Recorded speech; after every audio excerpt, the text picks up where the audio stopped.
Didn't even ask me what I wanted. You made dumb assumptions, clearly not your forte. Kelompok 4 yang beranggotakan saya Rifzian Ismat dan rekan saya yaitu Devi Dayanti dan Amanah akan menjelaskan materi tentang sumber dana dan penggunaan modal kerja. Yang pertama itu pengertian sumber dan penggunaan modal kerja. Modal kerja adalah selisih antara total aktiva lancar dan utang lancar. Maka modal kerja akan naik atau turun hanya karena transaksi yang mempengaruhi baik rekening lancar maupun rekening yang tidak lancar.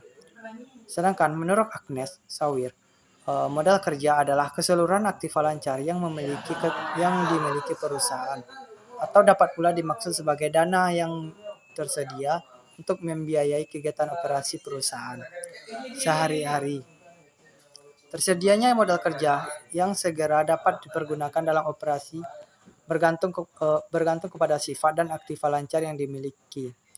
Setiap modal kerja harus cukup jumlahnya, dalam arti harus mampu membiayai pengeluaran atau operasi perusahaan sehari-hari. Karena dengan modal kerja yang cukup akan menguntungkan bagi perusahaan. Sumber penggunaan dan modal kerja dilakukan untuk mengetahui bagaimana modal kerja tersebut digunakan dan dibelanjakan perusahaan. Menurut Sofyan Syafri Harahap, dinyatakan bahwa kenaikan dalam modal kerja terjadi apabila aktiva menurun atau dijual karena kenaikan dalam utang jangka panjang dan modal dalam penurunan dalam modal kerja timbul akibat aktiva tidak lancar atau aktiva lancar naik atau dibeli atau utang jangka waktu dan modal turun. Baiklah, sekian yang dapat saya sampaikan. Selanjutnya saya serahkan kepada rekan saya. Baiklah, saya akan melanjutkan penjelasan poin yang kedua, yaitu ada sumber dan penggunaan modal kerja. Yang pertama, kita akan membahas mengenai sumber modal kerja. Nah, sumber modal kerja itu dalam perusahaan dibagi menjadi 4. Yang pertama, yaitu hasil operasi perusahaan. Nah, hasil operasi perusahaan adalah jumlah net income yang nampak dalam laporan laba rugi, ditambah dengan depresiasi dan amortisasi. Jumlah ini menunjukkan jumlah modal kerja yang berasal dari hasil operasi perusahaan. Nah, sumber yang kedua yaitu bertambahnya hutang jangka panjang. Apabila perusahaan menjual obligasi, maka uang kas perusahaan bertambah, sehingga ini merupakan suatu sumber modal kerja. Yang ketiga, bertambahnya aktiva tidak lancar atau aktiva tetap. Nah, sumber lain yang dapat menambah modal kerja adalah penjualan aktiva tetap. Nah, aktiva tetap, investasi jangka panjang, dan aktiva tidak lancar lainnya. Nah, ini tentunya yang tidak diperlukan lagi oleh perusahaan. Perubahan dalam aktiva ini menjadi kas atau piutang akan menyebabkan bertambahnya modal kerja sebesar hasil penjualan modal tersebut. Nah, sumber yang keempat yaitu bertambahnya modal sendiri. Nah, apabila pemilik perusahaan menambah atau memperbesar modalnya, maka akan ada penerimaan dari perusahaan, sehingga kas perusahaan akan bertambah, dan ini merupakan salah satu sumber dari modal kerja. Nah, poin yang kedua adalah penggunaan modal kerja. Nah, pemakaian atau penggunaan modal kerja akan menyebabkan modal kerja perusahaan itu berkurang. Nah, unsur-unsur yang meliputinya, yang pertama yaitu bertambahnya aktiva tetap. Aktiva tetap yang bertambah dapat disebabkan karena adanya pembelian. Nah, bertambahnya aktiva tetap karena pembelian memerlukan uang kas, sehingga bertambahnya aktiva tetap tersebut merupakan unsur yang dapat memperkecil kas atau sebagai penggunaan modal kerja.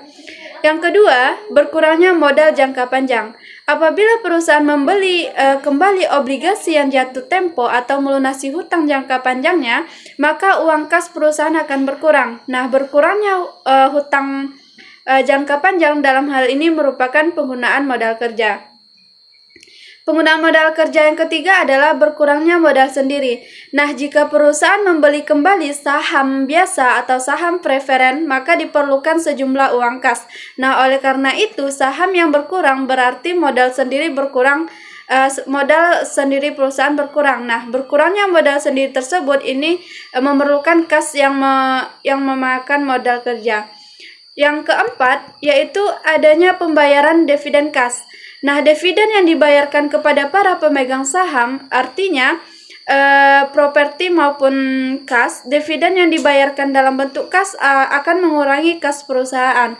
Oleh karena itu, dividen kas ini merupakan penggunaan modal kerja. Nah, penggunaan modal kerja yang kelima adalah adanya kerugian operasi perusahaan. Nah, kerugian yang diderita perusahaan akibat dari biaya yang dikeluarkan lebih besar daripada pendapatan yang diterima oleh perusahaan. Nah, kerugian ini harus ditutup dengan kas oleh perusahaan. Nah, kas yang digunakan untuk menutup kerugian tersebut merupakan penggunaan modal kerja. Baiklah, sekianlah penjelasan materi dari saya. Materi selanjutnya akan dijelaskan oleh rekan saya.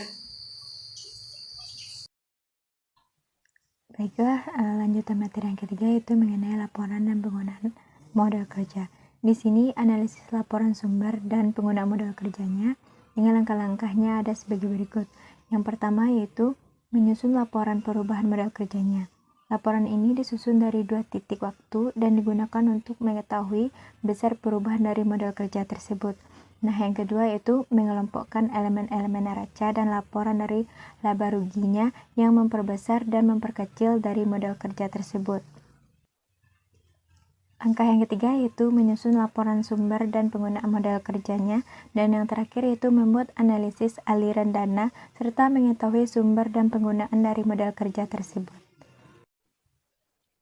Baiklah, di sini ada contoh mengenai laporan sumber dan penggunaan modal kerja yaitu dari PT Indosat Tbk dan anak perusahaan sumber dan pengguna modal kerja.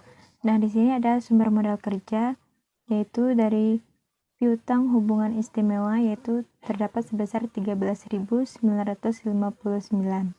Yang kedua yaitu ada aktiva pajak tangguhan sebesar 18.673. Yang kemudian itu ada dari goodwill yaitu sebesar 285.786.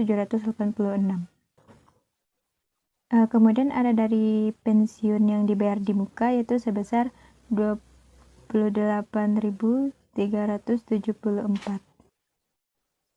Yang kemudian itu ada uang muka jangka panjang yaitu sebesar 190.994. Yang kemudian ada utang jangka panjang pihak ketiga yaitu sebesar 6.761.894. Dan kemudian ada hutang obligasi yaitu sebesar 226.875. Kemudian itu ada dari selisih transaksi yaitu sebesar 292.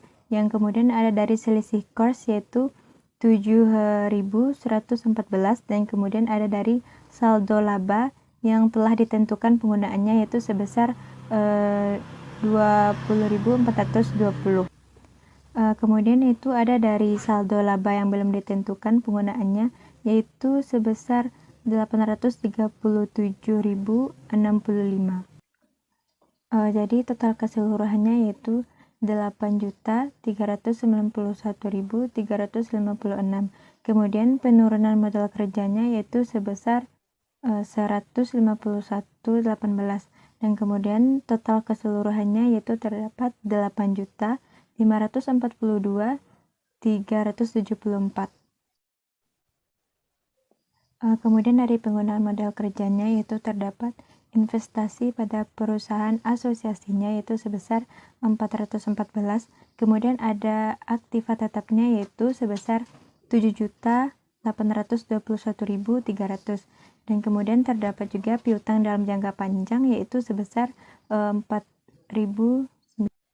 Kemudian ada penggunaan modal kerja lain-lainnya yaitu terdapat sebesar 234.564. Dan kemudian ada hutang tabungan istimewanya yaitu sebesar 50.151. Dan kemudian terdapat juga kewajiban pajak tangguhannya yaitu sebesar 177.36. Dan kemudian ada juga hutang jangka panjang dari pihak istimewanya yaitu terdapat sebesar 198.767. Dan kemudian ada kewajiban tidak lancar lainnya yaitu terdapat 47.071. Dan kemudian itu ada hak minoritasnya yaitu sebesar 8.432. Jadi terdapat total keseluruhannya yaitu 8.542.374. Didn't even ask me what I wanted.